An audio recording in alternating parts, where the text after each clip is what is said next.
Is this the end for Clayton Kershaw? Could he be retiring after this season? It could happen. That's coming up next on Dodgers Dugout.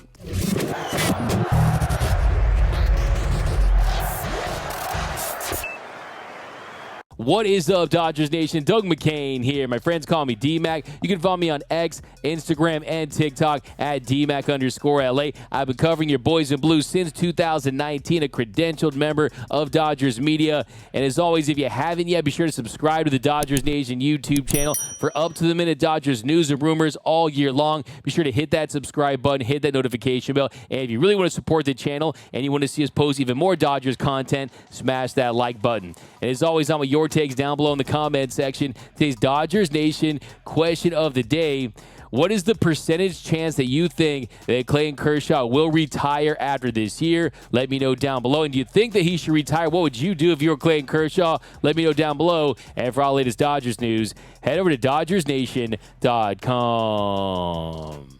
So you guys know that Clayton Kershaw is my GOAT. I'm a devout believer in Christianity, and the thought of Clayton Kershaw hanging him up and retiring definitely hurts, but it does feel like the end could be near for Mr. Clayton Edward Kershaw. It does feel like there's definitely more yesterdays than tomorrows at this point, considering we're 16 years into his first ballot Hall of Fame career. And yesterday during the broadcast on Sunday Night Baseball, he did an in-game interview, and he talked about the possibility of retiring.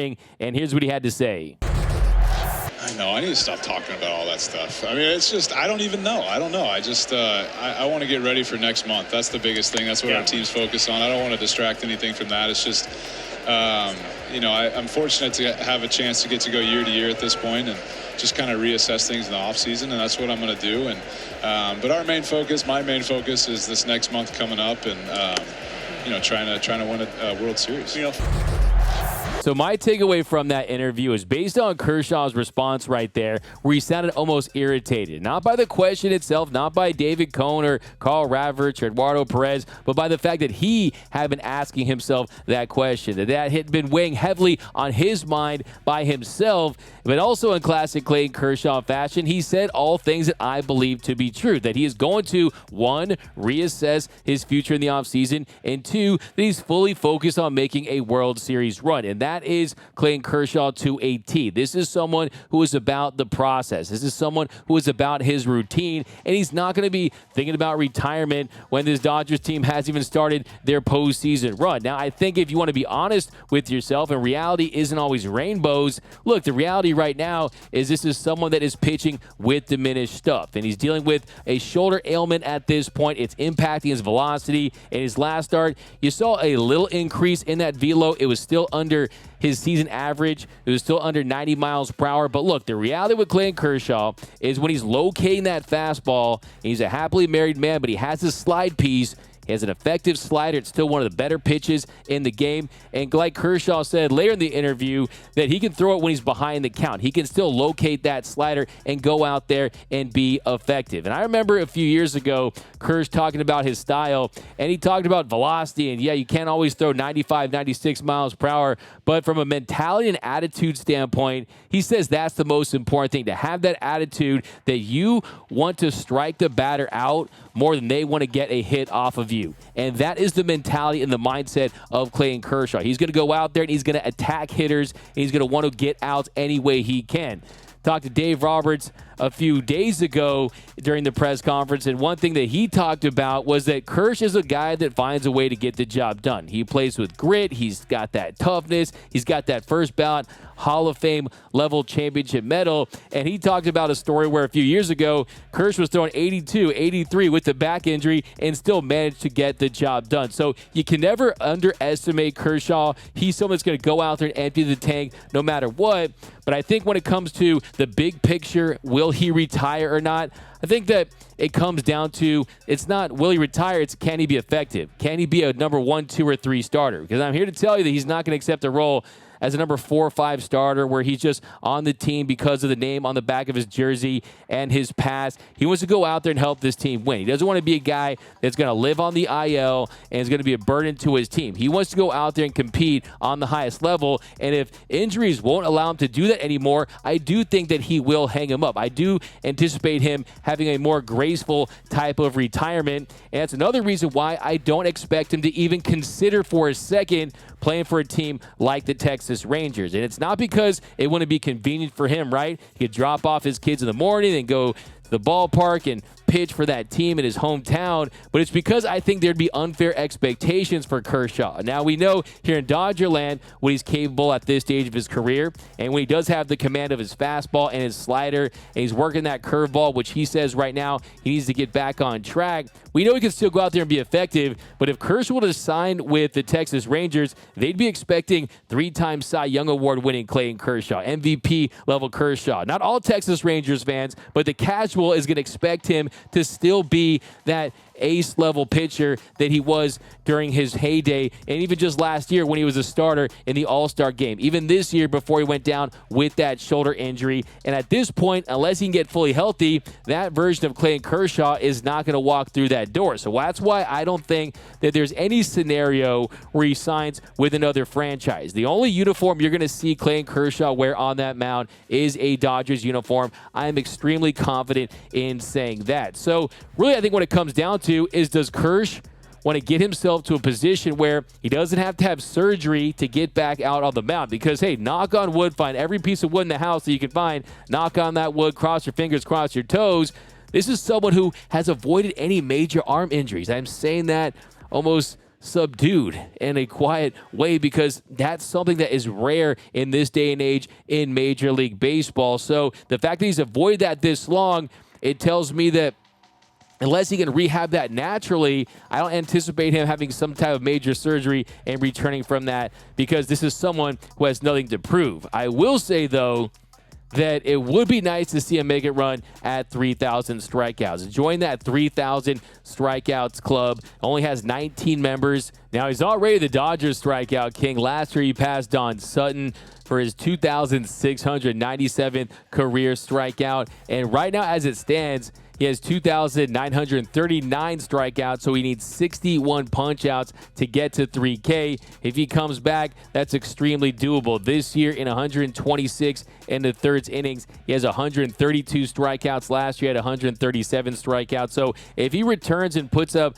anywhere near the same innings pitched as he had this year, he's definitely going to eclipse that. So I think that's got to be very enticing for Kersh to do.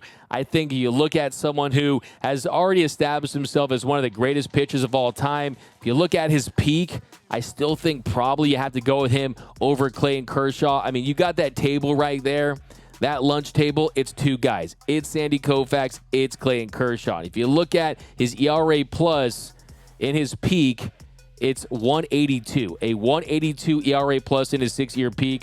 Sandy Koufax from 61 to 1966, his was 156. So 182 for Kershaw for his 6-year peak on ERA plus, a 156 for his 6-year peak for Sandy Koufax. If you look at the complete games, it is pretty wild. I mean, just consider in 1965, Koufax pitched 27 complete games. 1966, he followed that up with another 27 complete games. Sandy Koufax used to say that he knew the game was over when he could see the catcher going up to shake his hand. And also, some of the guys in the bullpen, they would party the night before because they knew they weren't going to have to pitch if Sandy was on the mound. You compare that to Clayton Kershaw, 25 complete games throughout his entire career. So, two legends. I think Kersh has nothing to prove at this point in his career, but I know that he would love to have another World Series title. I know he would love to have a World Series title where he's celebrating at Dodger Stadium with champagne and you got dad bod, shirt off, Kersh with the goggles, living it up. That would be a beautiful sight to see. That would be a dream come true. I hope that happens this year. And if that does happen this year, I think that increases the chances of him riding off into the sunset with a World Series win, not having to come back next year. Now, another idea that I've been floating for a while is the Roger Clemens approach. We talked about this during the postgame show on Saturday after his last start, does he consider something like a Roger Clemens approach where you start the season on June 1st, you make about 15, 16 starts, and you have a lot of bullets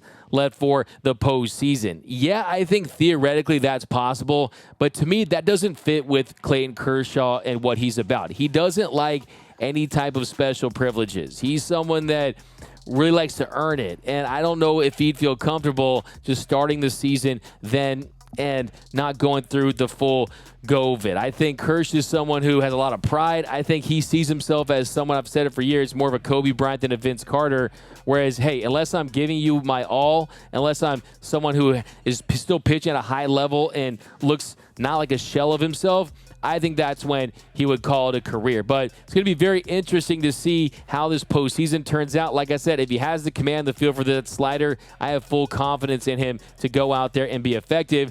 Based on what I've heard from people I've talked to, my sources, they're telling me that, yeah, a couple weeks ago, there was a better than 50% chance that this was his last year, but I do think things could change. I think for a lot of players you've seen in the past in other sports, Aaron Rodgers, he thought he was going to retire, he goes to the darkness retreat, he comes back. I think it's very different during the season where you're going through the grind and everything and all the work in between starts, and he's so routine-oriented. It's got to be very, very taxing and mentally draining. But in the offseason, you start to get that itch again. You pick up a baseball. Spring starts, you're probably going to want to play again. So I think that right now, Clayton Kershaw is telling the truth, that he's truly going to assess in the offseason his future and that a decision has not been made yet. I do think that the way he pitches in the postseason is going to be very telling because, one, if he gets re-injured or has some type of setback, or two, he's not effective out there against league competition, I think that will make up his mind for him because I don't think he's going to want to undergo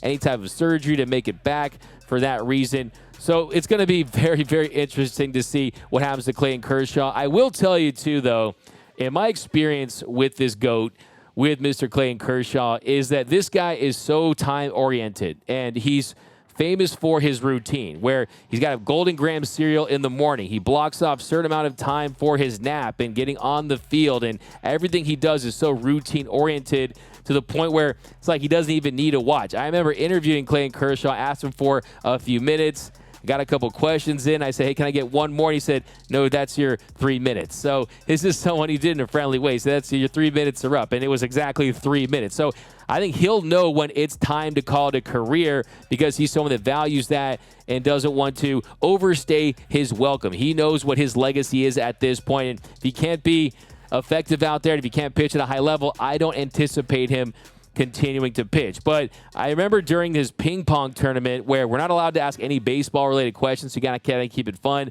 I asked Clayton Kershaw, if you're going on a road trip, you can pick two of your Dodgers teammates, who you picking? And here's what he told me. You're going on a road trip, you can pick two of your Dodgers teammates, who you picking? All right, well, Barnsley's kind of like my guy. I've known Barnsley the longest, and he's super entertaining because he's got really hot takes on stuff, so that's always fun to debate and argue with him.